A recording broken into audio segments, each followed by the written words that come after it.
अध्यात्म विज्ञान कोई धर्म या संप्रदाय नहीं है, ये स्पिरिचुअल साइंस है जो कुदरत के कानून पर आधारित है।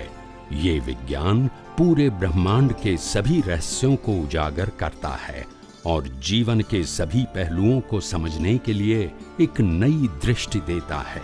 इसी को आर्ट ऑफ विजन कहते हैं, दुनिया को देखने की एक नई दृष्टि, जो अध्यात्म विज्ञानी परम पूज्य स्वामी श्री कमलेशानंद जी के निर्देशन में सनातन सत्य का अनुसंधान कर हमारे जीवन को प्रकाशित करे।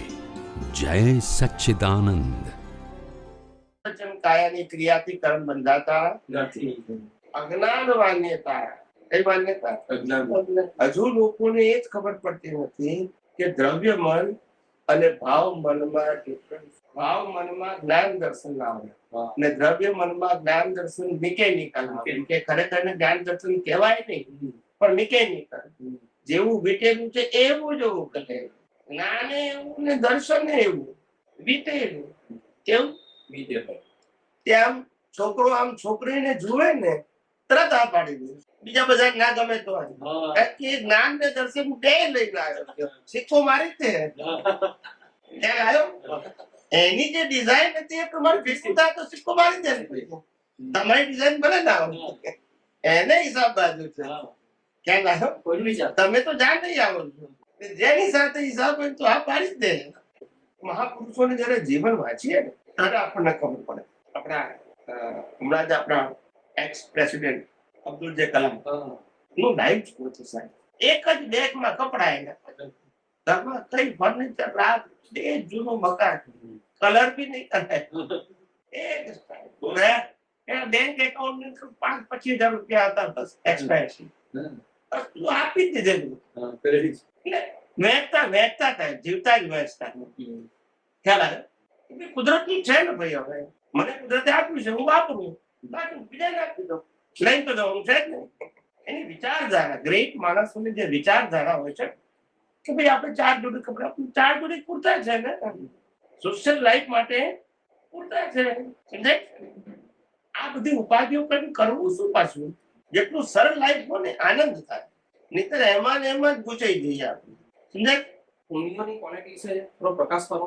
પુણ્યની ક્વોલિટી તો આપણી જેટલી પુણ્ય બાંધતી વખતે જેટલી પ્યોરિટી હોય એ પ્રમાણે ક્વોલિટી આપણને પ્રાપ્ત થાય। પુણ્ય જે છે ને, પુણ્યની પાછળ ક્વોલિટી કામ। ઘણાની પુણ્ય એવી હોય કે ભેગું કરવાનું, બીજાની પુણ્ય એવી છે કે વાપરવાનું પણ બીજા માટે, ત્રીજાની પુણ્ય એવું હોય કે ભેગું કરે, બીજા માટે વાપરે ને પોતાના માટે વાપરે, ચોથાની પુણ્ય એવી હોય કે ભેગું કરવાનું નહીં, જન્મજાત જ મળે અબજોપતિના ઘેર, વાપરવાનું ખાલી વનવે, ભેગું જ નહીં। પુણ્યની ક્વોલિટી છે બધી,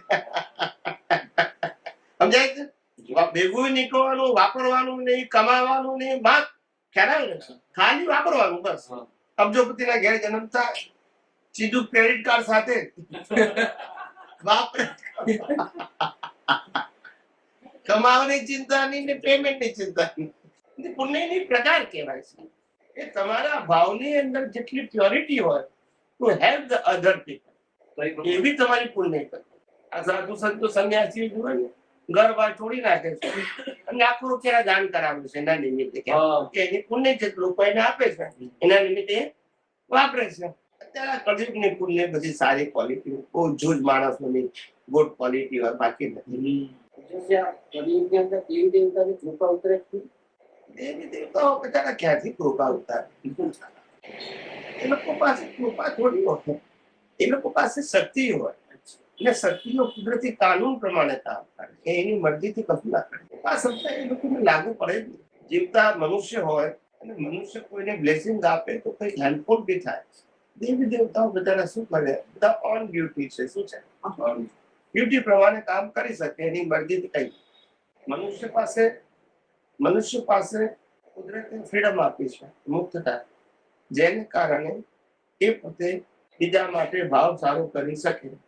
દેવી દેવતા ના, દેવી દેવતા ડ્યુટી કરે, તમારું પુણ્ય હોય તો તમને વસ્તુ મેળવવાના સંજોગો આપે, એ પોતે કશું નથી, પોતાની મરજીથી બિલકુલ પોતાનું પુણ્ય કામ કરે નહીં।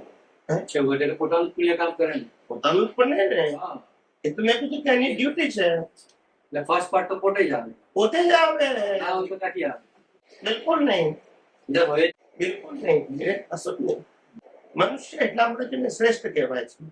ચારે ગતિમાં મનુષ્ય ભાવને શ્રેષ્ઠ ભાવ છે કે જેને કારણે મનુષ્ય ચારે ગતિમાં ફરી શકે, એના કર્મ બાંધીને, અથવા તો અજ્ઞાન નાશ કરીને મોક્ષે પણ જઈ શકે. એ લોકો ના જઈ શકે.